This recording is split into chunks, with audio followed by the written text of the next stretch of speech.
Arganissima, New York.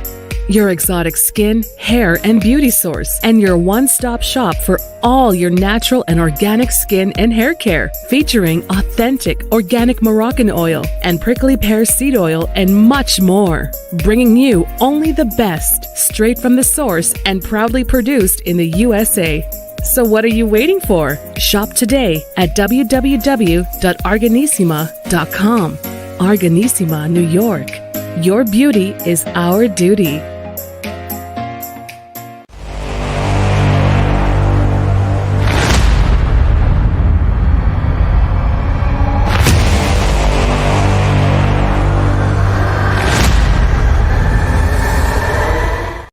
Folks, welcome to the iHealth channel, the Fit and Fab channel, iHealth Radio, the usual, with your host, Hurricane H.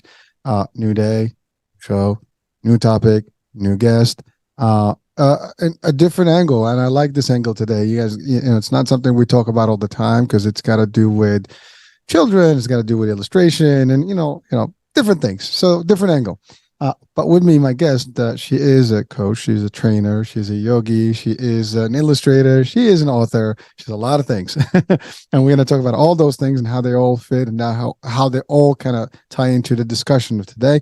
And it's really, she has a new book. And so we're going to talk about the book and the reason behind the book, the story behind it, and what's that book's main message and how it's going to help people. So without any further ado, I have with me Sarah Finniss.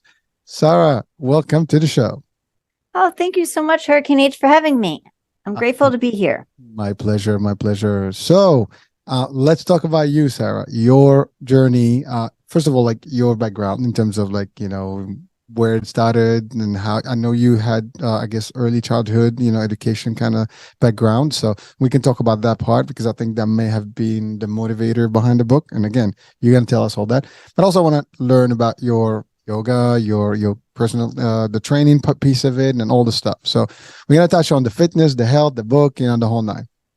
Yes, absolutely. I have a background in early childhood education. So I was working with kids as young as 2 years old. And as I grew up, I moved up in the age groups that I was working with and really focused on the art aspect of the teaching. So getting them creative. And a big theme for my early childhood education was the Reggio philosophy. So allowing them to see materials and just being inspired by them to want to create is kind of the grounding that I started, the foundation of it.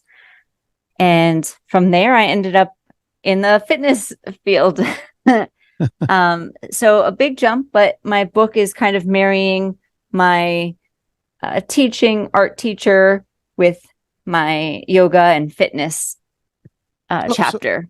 So, thank you, Sarah. So let's break down the early childhood, just for people who may not know. I mean, this show, broadcasts all over the world. So some people may not be familiar with the concept of early childhood and the way we have it in the States, for example, and different programs and what it entails. If you can just give us some of that and the type of things that are being taught to the children at that age. So if you can give us a little bit more, just a deep dive on that, just to shed a light on that, if you don't mind. Yeah, absolutely. So early childhood can be anywhere from 1-2 years old to about pre-K, kindergarten, sometimes up to second grade area, depending on who's looking at it. So very formative years for kids and just exploring all different kinds of things from underwater creatures and, space, just very lightly. The Reggio philosophy is based on inspiring kids by providing materials for them to choose from, so they are able to kind of move around freely, and teachers and educators can see what they're naturally drawn to and take note of that. Their art is presented more freely rather than everyone is creating the exact same craft or focused image. So it isn't like almost a foundation block of the early days of any one of us, in terms of education. But it's a more creative aspect of it where you allow the children to be free to really discover who they were and not be guided to a certain way or like have the same pattern across the board where everybody's doing the same. This is more like everybody can be who they are. Yes, exactly. No, so it's funny because as I ask the question, people may think like, well, we understand early childhood, but do we really understand it? And that's the thing. I mean, some people may not have kids, some people may just be getting kids, and again, there's different levels. I'm assuming also in terms of the kids, and the abilities that they have, and so on and so forth. Are they, because I'm not sure if that was also part of the curriculum. Were you able to, work with different levels of children's capacities and maybe like autism and other type of I guess situations that the children may have? Oh, yes. Everyone was welcome in the space and included, and respect for everyone as an individual. So getting to learn each student for who they are, their favorite color, their family, their family pictures and what their family look like, and putting that on display around the room to create more of a cozy feel for the classroom. All right. Well, but I do have a question now. When you hear early childhood, do you think that it's a formal, education process, that everybody goes through? Is that the reality of things? I mean, is that a special program that you have to sign up for, or anybody can actually get registered for this program, regardless of, I guess financials, or because I'm assuming this is not this is private. This is not, school business. I mean, this is not like public, if you want to call it that way. Right.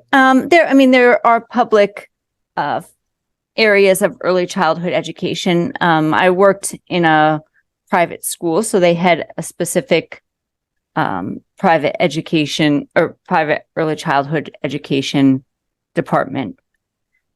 So those would definitely be run a little bit more differently depending on what the philosophy was. So I'm going to ask a question just out of limb here, because there's always that, the question like, well, private versus public. Usually people tend to believe private is better. Is that even a reality of things? Is that true? I mean, just from an educator. It's hard for me to answer that just because I only taught in private schools. So no, that's perfectly fine. And again, it's just because, someone literally just having kids or planning to have their kids register somewhere, they might have options and they might have to think about, well, which one is which. Again, the consensus, or at least the idea that we hear all the time, is that you put kids in private school, it's always going to be a better outcome, different curriculum, and the attention that they get a little bit more. We hear horror stories about maybe some of the public systems, not all of them. Some of them are just as good, but depends what state and depends what city and what community things have shifted. So again, it was just a question in general, because I know people probably like, well, I'd like to know more. Now, obviously, your answer is clear. You were in the private sector. You're not able to actually compare or give any advice otherwise. And that's just fine too. So thank you for being just as candid. Listen, you're right. That's it. That's what you know. But if someone wants to get in, it's certainly a program that can help people have a better, I guess, foundation and get a good kickstart, or head start, if you want to call it, in terms of the next education system and whatever they go into public, or if they continue private, doesn't matter, same thing. But they'll have a little bit more of abilities, if I'm not mistaken. Yes, and exposed to more material, and then just getting that social aspect and practice in early. So, greeting their peers, that kind of thing, sitting in a circle together and, taking turns sharing, depending on if they have siblings or not. Cool. So Sarah, you said something that was interesting. You went from education to fitness. What was that? What was the trigger? What was the momentum? Like, you're here, and all of a sudden, like, I'm not doing this, I'm going here, and then all of a sudden now you're integrating both, which is actually awesome, because many people do that. They shift things, and then somehow it kind of almost backfires, and then everything gets back, connected at a certain point of their life. But there's something that triggered this transition into the fitness. Now, obviously, listen, fitness is part of what we're supposed to be doing. It's part of our wellness and so on and so forth. And you do different things there. But you're an educator, and then now you're into a different. Well, technically, you're training. You are educating in the fitness world, if you want to look at it that way. So, but what was your main reason or moment, that changed your life in terms of making that decision? Yeah, yoga was something that I did as a hobby and a relaxation tool from work. And I had a chance to travel and get certified with in yoga as a yoga instructor. So, sometimes, and when I got the certification, I didn't see it going very far. And I think not putting a limit on where things can go is definitely important, because I didn't see myself going very far, doing much with it. And it really has just blossomed more than I anticipated. Well, that's an awesome thing, because first of all, it's funny because you were doing this as a means of relaxation, or just, to get away with things and just get you nice and, in the right place, in the zone, right? But then it just evolved like, how, this is cool. I can certify in this, and, and now, but you didn't give it a thought that it's going to be it, at the beginning, it seems that it was like, okay, I just got certification, that's it. But somehow you just found yourself into it, and you got more and more involved with it, and went through it, and got more certifications, and you coaching and training people. Yes. So what was that time frame? About 2 or 3 years. So I started applying it in the school that I was teaching first with the kids, and then ended up teaching at a gym, and just continued on from there. I think that whole mentality of just starting with something small and not putting so much pressure into it is my approach with the children's book as well. So, fitness doesn't have to be intense. You can approach it from a fun angle and just start to warm up to the idea, or find movements or activities that you just genuinely enjoy, rather than seeing it as this, like, I have to push really hard, and that's not necessarily for everyone. But moving around and finding out, okay, this stretch, I really feels good for me. I need this stretch, or finding what resonates with you and what feels good for you. Well, so I love that. I mean, you started with doing at the school, and almost kind of like, doing two things that you love at the same time, and then you evolved it. But I like the angle of something slower, and you don't go crazy. And to your point, yoga is a type of fitness, and it does give you a lot of things, but it's not as intense as maybe some other type of modalities and formats. So it's for some people that may just want to get into that lighter spectrum. That doesn't mean that you're not going to get stronger and stuff, but there's a lot of merits to yoga, and people use it in a lot of different aspects of life, and even fitness models. But you use that, and then you use that concept you mentioned the book, and we're going to talk about it shortly. Now, is that the only fitness programming that you do, or you've certified in other things? Personal trainer, and I teach fitness introduction, fitness 101 classes. And so just start getting people started on their fitness journey, and finding exercises or stretches that they like. And even with yoga, there are people that are very heavy. There's all different kinds of yoga, and you can go really hard. But if you're brand new to it, just something to kind of get your toe in the water. Well, yeah, I mean, listen, like everything else, right? You got to get started, and you got to test the waters and get, comfy with things before you get into the deep dive. But that's usually for everyone. I mean, I have not actually tried yoga personally, and I know that if I were to start it, it would be like small steps, because I don't know if I can just go in and jump in and be doing all the stuff that I see some people do some amazing, things, right? And I don't know if I'm going to be able to do that like day one, but I'm certainly, sure that with the work and slowly in few, I guess, weeks and months, you'll get to a certain point where you're like, hey, this is me. I like this. And it works, right? But that's great for everything. And, and I think that concept is an important piece to share with people, because like every small steps, but great achievements in time. Because you go big bang, right off, you might not like things, you might just hurt yourself, you might not just be, you don't feel it right away, and then that's it. And, you turn your mind like, this is not for me. Maybe sometimes people make that mistake, and we do that mistake sometimes. Like you go all in, but then you realize like, this is not it. But maybe if we took a different approach and took the steps to appreciate something, you'll enjoy more. I mean, it's like, it's a bad analogy, but if you go to a buffet and you just like get all that heavy stuff, right away, and that's it, you're done. You can't, but if you go in and get some appetizer and take your time and enjoy everything that's there, you'll enjoy more time, and you probably get through the whole menu, selection. But if you did it wrong, it's not going to work for you. And I mean, it's almost the opposite of the discussion today about fitness, talking about buffet, but that can be in anything, right? Even running, right? I mean, if you're running, let's keep it with the fitness, you sprint, that's it. You got 100 meters, whatever, and you're dead. It's over. But if you start slowly, you jog, and you can pace yourself, you can do a lot more. And that's really what happens. A lot of people can do marathons, and maybe they can't do a sprint. I don't know.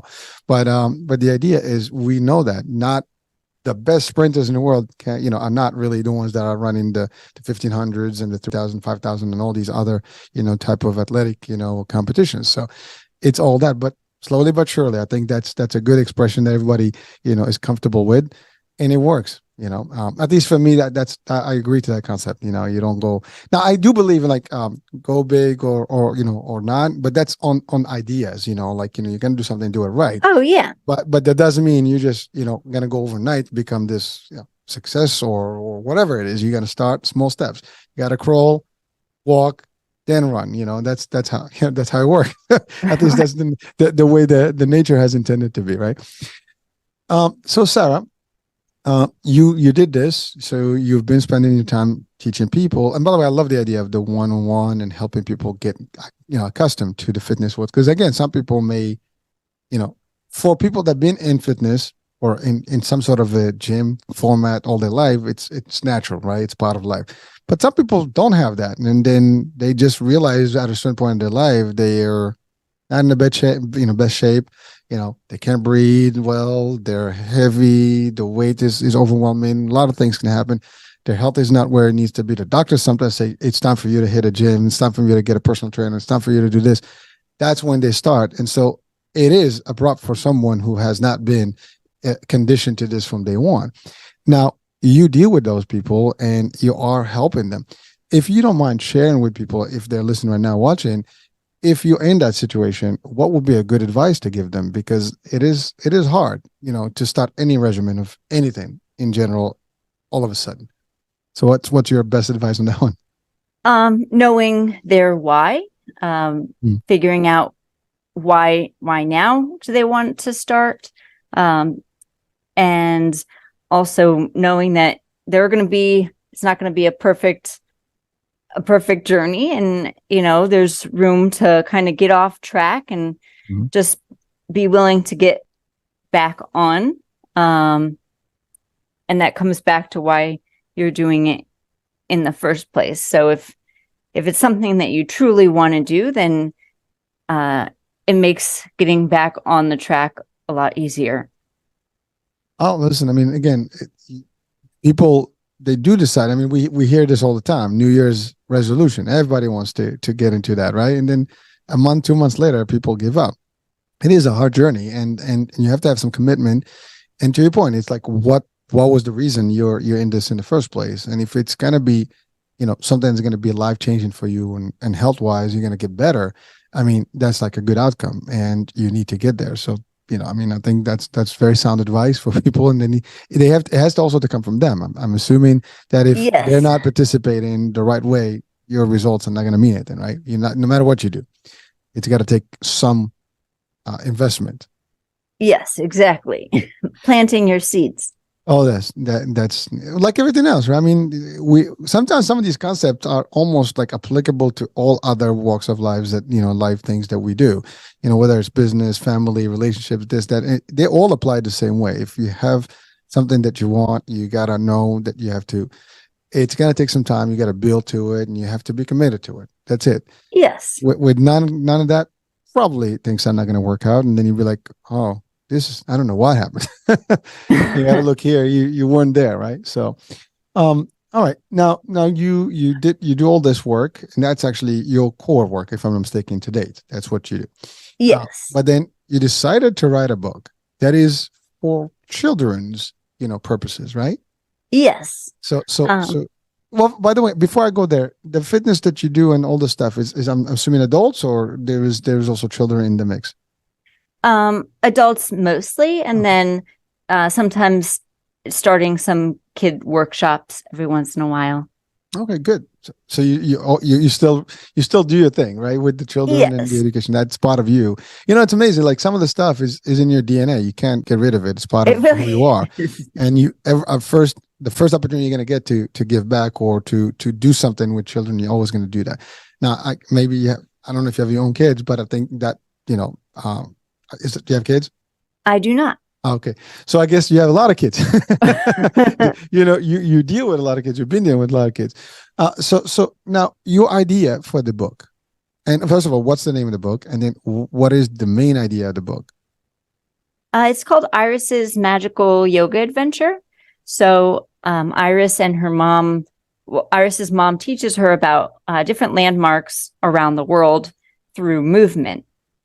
And so just teaching kids about different topics through using their body and aligning that with their breath. So adding that creativity, I would hope maybe it would inspire kids to, create their own movements to information they're learning, or just be creative in how they move around, move in new ways.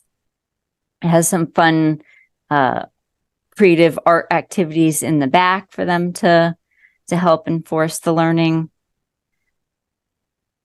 So Sarah, you using keywords, creativity, art, movement, and and these are like powerful, discussion topics. I mean, movement alone is important, right? I mean, and you're in the world of movement. I mean, yoga is about movement, and fitness is about movement. By the way, in the last month or so, I've had so many shows, and the word movement has been probably present in almost every one of them. And it's amazing because when you're doing your thing, you don't think the word movement. You think workout, you think exercise, you think other things. But the key word is movement. Your body, your muscles, your joints, everything has to be moving. And, and that's what it is. And it doesn't have to be intense. It could be light. And that's the part. But what you're doing is like, I love the idea of like, there's landmarks around the world, and it's a childish, ideology, like it's for kids, and so their memory or the imagination is vivid, and you are getting them to learn something with the concept, and it's amazing because that creates also some of their mind to actually work. I think because we all, like, if you read a book, we all visualize things, and that's powerful. Now, is this an illustrated book, or this is just so it is an illustrated? Yes, it's an illustrated. I did the illustrations myself. Yourself? Yes. Nice. All right. And the story invites at the end kids to create their own character to submit in for a new book. So hopefully it will inspire them to want to write and illustrate as well. Wow. So you basically, your purpose is to encourage children, creativity and get them to really find themselves into it, and to your point, and maybe even create a character and create a whole story about that character and similar mimic the actual. I mean, obviously use the yoga as a base with travel, which basically gives I mean, you have to give a context, right? Of what this is, and you did that, but the ideology is amazing, because if I'm reading the book, and I'm not a child, but listen, I actually still like comics and children's stuff, so I'm a big fan of those, especially illustrated stuff. I grew up with those things. I mean, that was actually my strength when I was a kid. I read a lot of if it had a comics or it had an illustration or any children book I used to read, there was like, I'm just any story, I would be like all over it. See, before we didn't have games.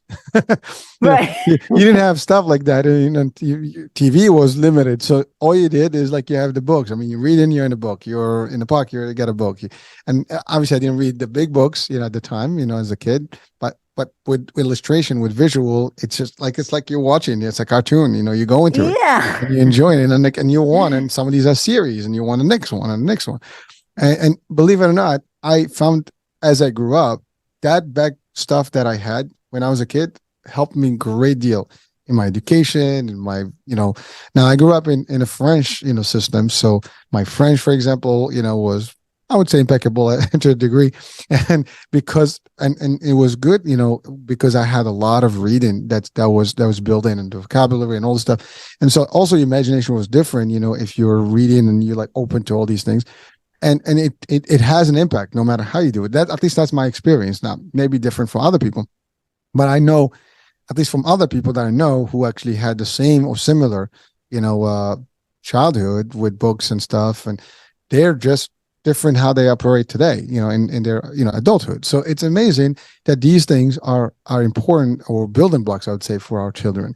Now, my kids, they started with those books, but then all of a sudden, we had all this technology, and now we have all this digital stuff, and then it changed a little bit dynamics, but nothing beats an actual good book, right? That's just still reality. It is. I agree. Picking a book, reading it, even for your eyes, is pretty good. I mean, it doesn't hurt you the same way as if you have one of those devices, because you can read a book now, watch it or whatever, but it's not the same. But so you use art, use creativity, use different concepts, and in that purpose, you want the children to really just extract what they have and really build creativity stuff in their mind, and get it out of there, because I think everybody has creativity in them. The question is it somewhere deep buried, or is it out? Sometimes it needs a little trigger, some things to actually kind of get it going. And something like this, especially, it's a book that's teaching them and almost encouraging them to do it. It is encouraging, if I'm mistaken. That's really the purpose. At the end of the book, you said they're supposed to do that. Yes. It is encouraging. And then with a friend or a parent or a guardian, creating a bond through that as well. So making it a meaningful experience. So the parent or whoever's doing it with them, they're building connection and building that relationship, whatever that is. What age group is the book? Probably around 2nd, 3rd grade, 4th grade. Oh, between 5 and 10. That's the age where the mind is, just ready, just grab on stuff. Take more, and it's very creative at that point. I think the children, they're amazing. At that age, they just have so much potential, and you got to get into it. Now, again, your background obviously helps, because you understand how the children work and their mind, and you were teaching kids, and you've seen them in different environment and help them. So this is actually something. Now, this is your first book, I'm assuming. Yes. Okay. So a very exciting process. It is. I'm sure it's not easy, and and to publish a book, it takes time. You need a lot of stuff. But yeah, the idea behind it is very core and important. I'm assuming there's going to be a series, and I'm being wishful here, because I think that when you do something like this, you can't stop. You're probably going to do a lot more, and obviously it depends on the demand and how it plays. But the idea, if you did one, you want to do a second one. You can't stop. Now, inspiration. Let's talk about that. The book. How can it inspire these children in getting more creative? What's there to actually really guide that inspiration? I think moving in different ways. So just getting your body moving is going to get the mind going as well. So if you're continuously doing the same types of movements all the time, changing that up can spark creativity. And there's some life lessons incorporated in there. And like I said, the activities at the end. So just that it invites kids to create their own in general, rather and take that learning outside of just the book. So it's not just, okay, read the story and that's it, but let's be hands-on and apply that with our full body. No, Sarah. I'm assuming the landmarks you mentioned, traveling around the world with different landmarks. I mean, these are real, areas of the world. So it's also educating them in terms of the travel and destinations and what's out there. So Yes. it is literally giving them, they'll grow up knowing what those places are and things. So, but it's more of an artistic way for them to really remember. Because sometimes using different ways from memory, these things will not go away. Because I mean, you can teach people geography and they'll forget about it overnight. But if it's a journey, if it's like a story, and you follow it, those things, they don't go away. They stay in your memory. And I think that is a unique approach about it, because you are teaching them a lot of things. To your point, it's a lifestyle, it's the movement, is to travel and the different parts of the world and so on and so forth. And so these are things that they can easily apply in the future as they grow up, because it's going to be with them for life. I remember all the stories. I think I remember every story that I read, when I was a kid. I mean, to a degree, not all the details, but some of the main ones, they're still here. I mean, it's 50 years later, but it's still in the world, right? But it's important. So now, why is this book important to you? I think it takes learning and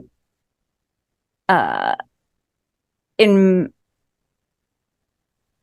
creating connections with others, with learning and making it an experience, so that you're sharing it with somebody else.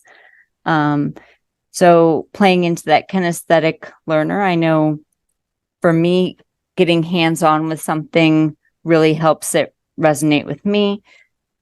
So just opening minds and kind of getting out of the stress in people's heads and kids' heads, and bringing their attention into their body and just finding that calming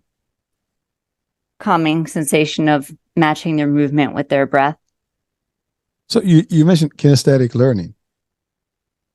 Yes. Or learn. So what is that? I mean, can you explore that more? Yeah, absolutely. So we talked about the visual learner. The kinesthetic learner is hands-on and using movement and body. So rather than reading how to make bread in a book, getting the ingredients out and getting their hands in it, to learn. And really, for me, that is a lot more meaningful. Yes, exactly. It's hands-on. But that's actually, believe it or not, we don't realize how important that is in our life until you actually graduate from college and stuff, because a lot of stuff you read, you study is theory. You go to the real world, it's not the same typically, right? You got to get into the mix and get, hands dirty, as they say, and get in.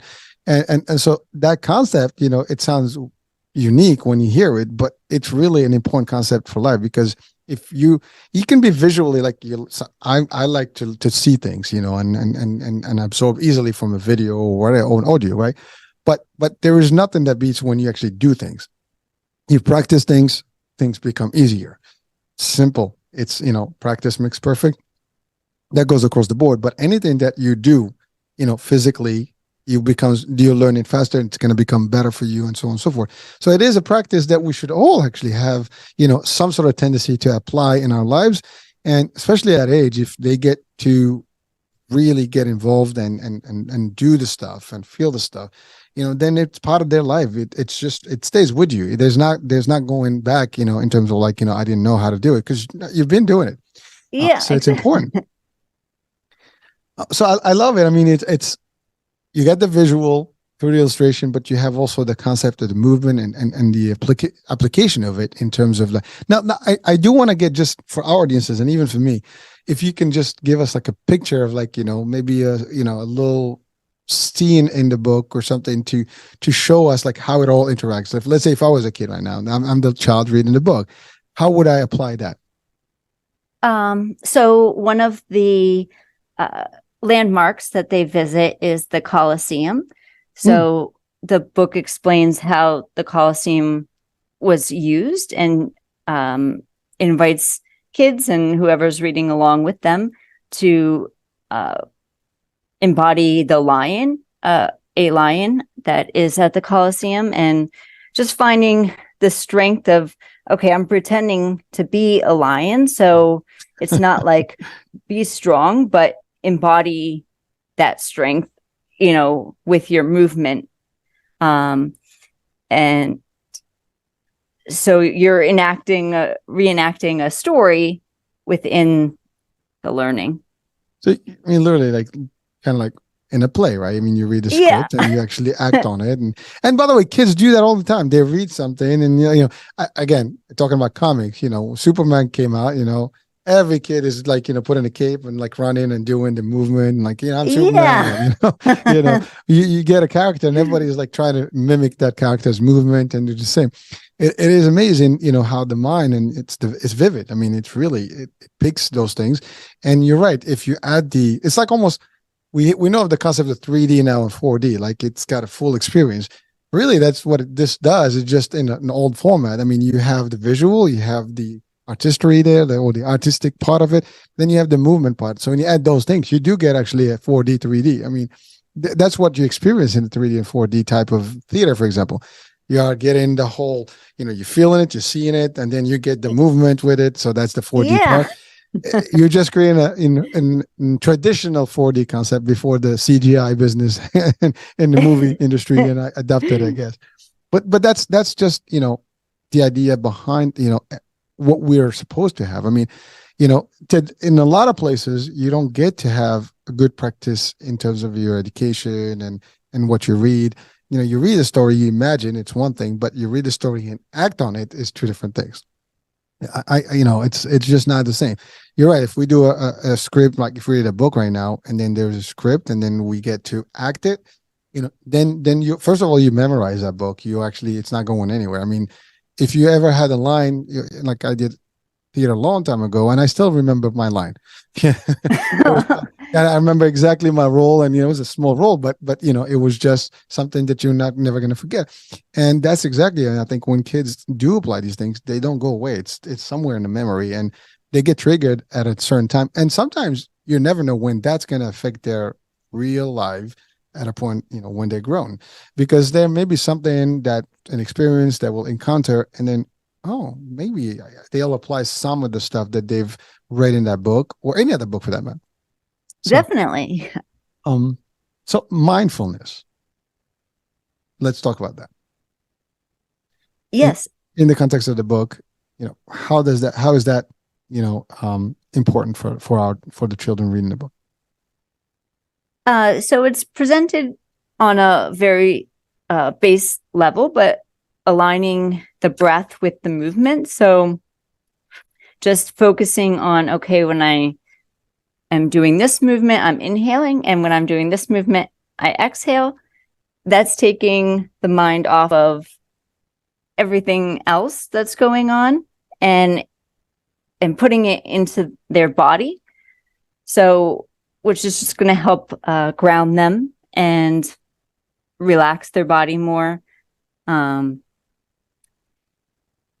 So you're integrating really the yoga concepts, because mindfulness is part of the yoga world, right? I mean, you have to like really just inhale in, get all this stuff, be mindful of your surroundings, that kind of concept, and you're integrating this. So in the story of the book, as if I was to enact, some of the character in the book, will I be able to actually do that? Is there like an exercise part of this in there? Yes. So again, it's not a extensive description, but it introduces some of the base concepts and instructs the base movements to get started, and have fun in the meantime. Well, so what you're doing, I mean, you almost are building yoga into the children's mind as a good way of practice, or to integrate in their life. Because I think if I read the book and I'm a child, then, maybe a second one, whatever, or similar books, now you're introduced the idea of yoga integration into my lifestyle. I think that's pretty cool. Cause I mean, you're giving them because again, a lot of people make the choice to go to yoga. In your case, same thing, you practice it, but as a child, when they get accustomed to something from that early age, they basically it becomes part of their culture, becomes part of what they do. So you kind of almost introduce the next generations to yoga. Yes. Is that am I getting that, or I'm just absolutely, definitely. At least some of the grounding aspects of it, and just moving around. So some, again, just movement rather than thinking of full on exercise, but getting the, body in motion stays in motion. In the book, Iris doesn't want to go to school that morning. So the mom is using this adventure around the world to kind of help get her out of her thoughts and get her ready for her day. Wow. Amazing. So that's another thing. I mean, that's another angle. It's really, an actual tactical, strategy to get them, to really like where the journey in the day, whatever. So it's kind of like, almost, like we use the sleight of hand kind of concept in games and cards. It's like you get the sleight of brain here. Like, you almost get them distracted a little bit and get them prepped. And then this way it's not like, no reaction or like immediate, like no, or I'm not really, you get them really prepped, like excited about doing some stuff. It's pretty interesting. Now, something inspired you for the book specifically, or yes. What is actually about feelings originally. So after my yoga certification, a friend of mine said, you really should bring the yoga aspect in, and it just completely turned in a completely different direction from there. So it still has some of it was feelings and animals originally. So still self-awareness kind of idea, but incorporating that movement in. Wow. I guess whoever that friend is, they contributed to this. They contributed to this, right? You got to thank them, right? So now you did this. How long ago since the book was published? About 5 or 6 months ago. All right. And I'm assuming the book is available on all the book platforms, Amazon, Barnes Nobles, all those, places. Yes. Okay. And obviously cannot be audio. This has to be illustrated. So you have to really get the copy and check it out and visualize it and read it. All right. And do you have like a website or something where people can actually go to you, or they just have to go to the Amazon direct? Yes, on Instagram, you can follow me at Sarah, SARAH, care, CARE _SWFL. Thank you. So now I want to go back to one key question, and this is maybe for people who want to do like the work you do. How easy was it for you to actually write a book and get it published? Because I know that's not a simple process. What would you tell people, if they're potentially interested in doing something like that?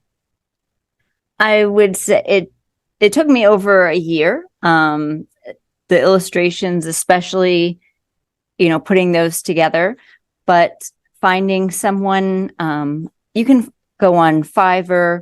In this case, I was referred to a friend of a friend, but someone that is familiar with the Amazon formatting. That is definitely a challenging part in getting everything to fit inside and the number of pages and that kind of thing. So, even if you have a small idea, just writing that stuff down, maybe you don't put it into action right away, but if you have an idea, putting it on paper and making it a legitimate, get that ball rolling. Thank you. So now, question for you. How do you feel about the fact that you have a baby? I mean, it's really a baby, your baby, out in the world, in the form of a book and sharing the values and some of these things that can literally transform and help parents and children, in the long run. I am loving it. I love the journey of it and the learning through it all. I've got lots of other ideas, and like you said, just continuing to branch out and build on it. So, just those small steps do kind of snowball, even if you don't think they're a very big step. Making even the smallest step a step, it gets the ball going. Yeah, listen, you passed that. I mean, you started the journey, you delivered, the actual goods, and now it's just the next stage, and that's a beautiful thing. I mean, I admire people. I always say this, and I'll say it again today. People who are authors and writers, they change the world. I mean, literally, they are the ones who actually put in stuff, information and knowledge. So next generations can take it. Doesn't matter what level of book, what kind of book, if it's a book, it's probably the knowledge that, and again, we have a lot of knowledge today because of our ancestors who actually left books.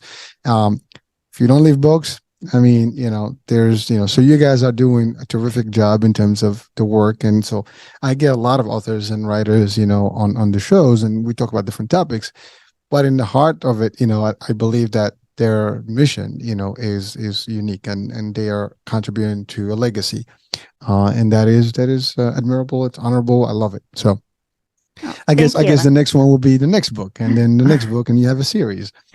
Maybe that character now, they're just another journey. I mean, different angle. You never know. Yes, you never know.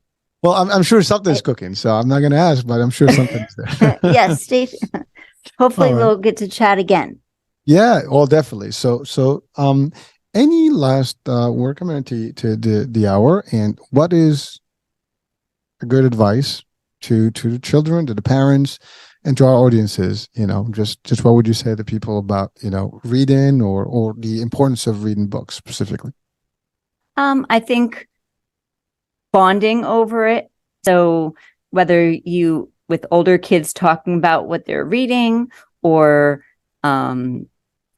younger kids drawing a picture about the book together, and just making it a family or bonding experience, I think goes a long way. I know growing up, my family and I had a book time where everyone had their books and we talked about what we were reading and all hung out together.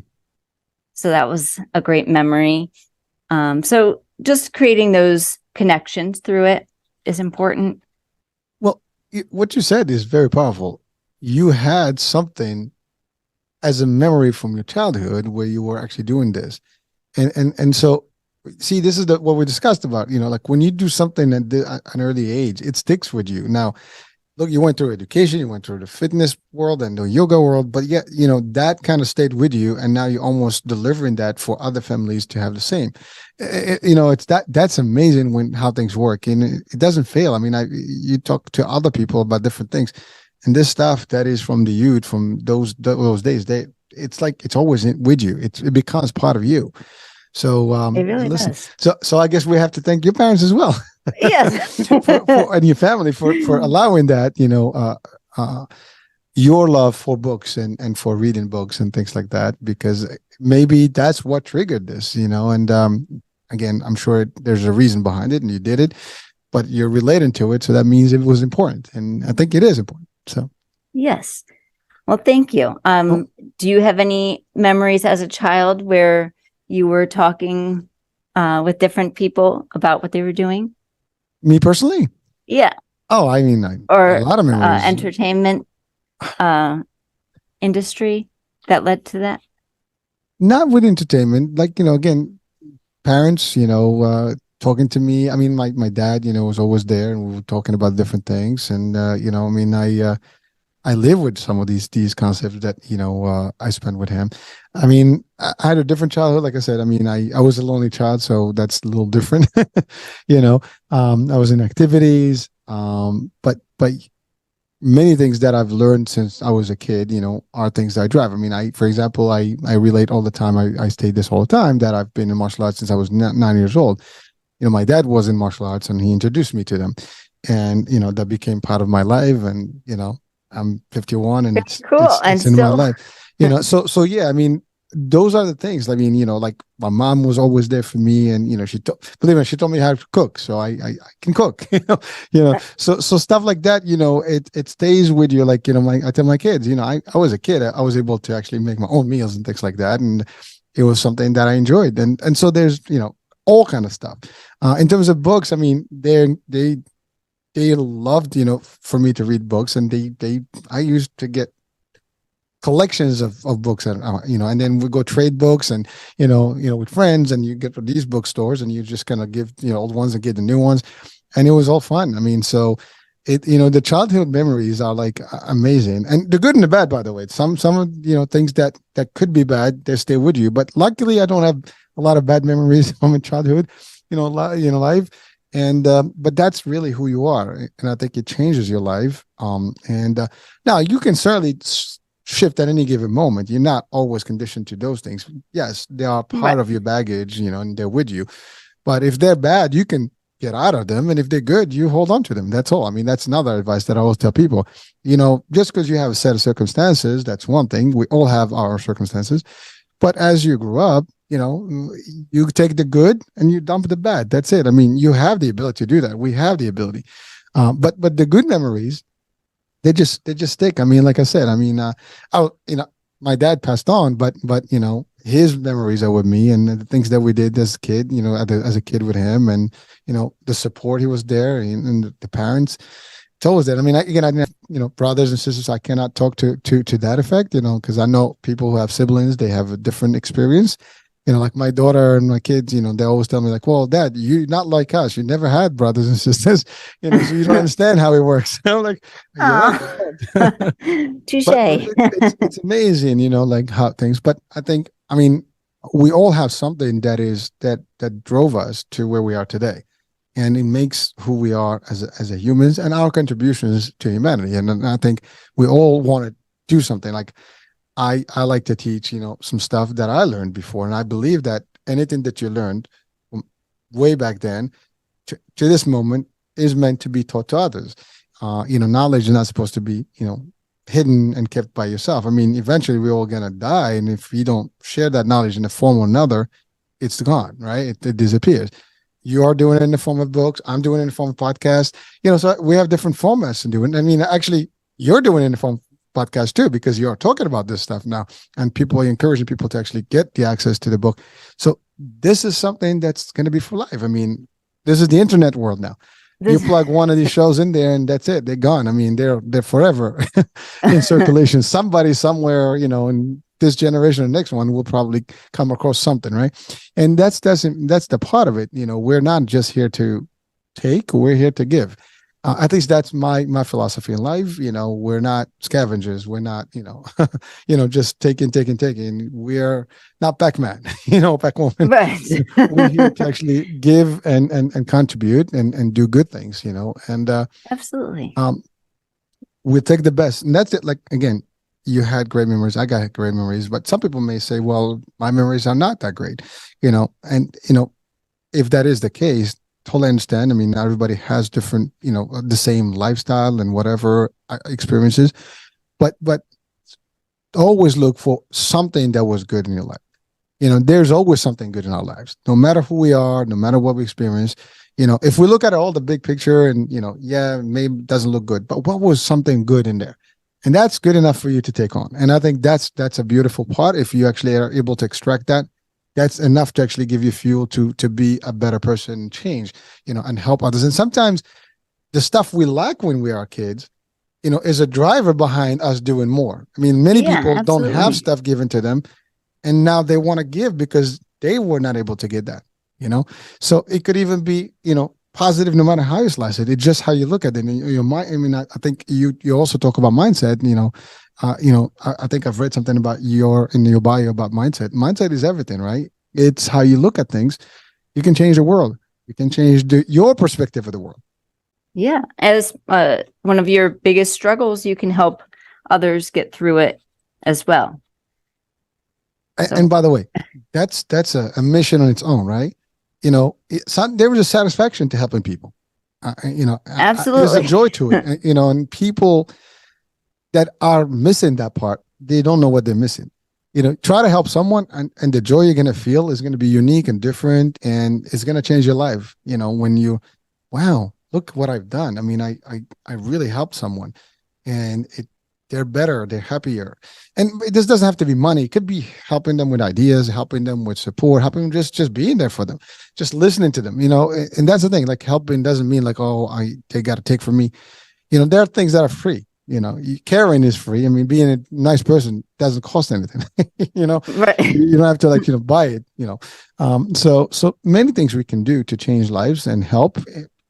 Listen, you wrote a book because of you put all the stuff that's in your life in that perspective, right? And now you share that. Now I know this is not going to be the end. I'm pretty sure that if we talk a year from now, you'll be like, I'm doing my second book, maybe 3 books. I know that for a fact because maybe it's a challenge. We'll go back a year and like, what's up? Be like, you got it. I mean, not even, let's say it's not a year, 4 years, 3 years, 5 years, doesn't matter. But I know it's not going to end there. The journey continues because it's like a bug. It's with you. You can't. It's like, I got to do more. I got to do more. Yeah. Ultimately, you want to see results, but many people had a book, had something, and it was not the biggest, sale, or vice versa. It was the greatest sale. That didn't stop them one way or the other. They still do. They do because of what they want. Money is good. That's not that we don't have to discount that. We can't live without it. But most of the people that do things, they don't do them necessarily for the money. They're doing for the mission, for the joy of it, the journey. And the money will come as a bonus, which is a good thing. And then the more money comes, the more you can do. Beautiful. Yeah, win-win for all. So I don't know if I answered your question. I mean, that was my absolutely for a quick question. So, but yeah, so I got, so we reversed the interview. I like that. That was good. I love the way you did it. You did it as a true teacher. You asked the question, you need the student to answer, right? All right. Well, listen, I mean, sorry, it's been, pleasure. I had a great time. Again, we already had, our advice to people, and folks, please do check out the book. And if you have kids, definitely get it, and share with the kids. And if you're into the world of yoga and you want to introduce it to your kids, I think that's really no brainer, right? I mean, it's like, hey, this is the best thing I can give to my kids, and get them integrated with the idea. So, listen, movement is key, health is key, wellness is key. You are touching all that. So, thank you, Sarah, for what you're doing. Oh, thank you so much for having me. An opportunity. It's my pleasure, and I learn stuff, and I get excited about these discussions because and again, when before we start a show, I have a set of things that I want to talk about, but it always goes different ways, which is okay because what, that's how it is. It's supposed, there are different shows out there, and there's different programs, there's different formats, there's some scripted, there's some so linear and rigid, and it's okay. That's a format. I like this. This is like ad hoc. We have a discussion, we have a core topic, but it goes left, it goes right, upside, we'll take it whatever it goes, so we have an hour to have fun, and also to help and share and enlighten to our people, that are listening. Maybe we say something that's going to make a difference in their lives. And that's the most important part to me. That's a life-changing, and that's what motivates me. So, yes, I agree. All right. Well, listen, thank you so much, Sarah, for being with us. Well, thank you. This was a lot of fun. Thank you so much. You're welcome. And folks, thank you for being with us, for watching, for listening. And we'll be talking soon. New day, new show, new topic. Hurricane H. We'll talk soon. Bye for now.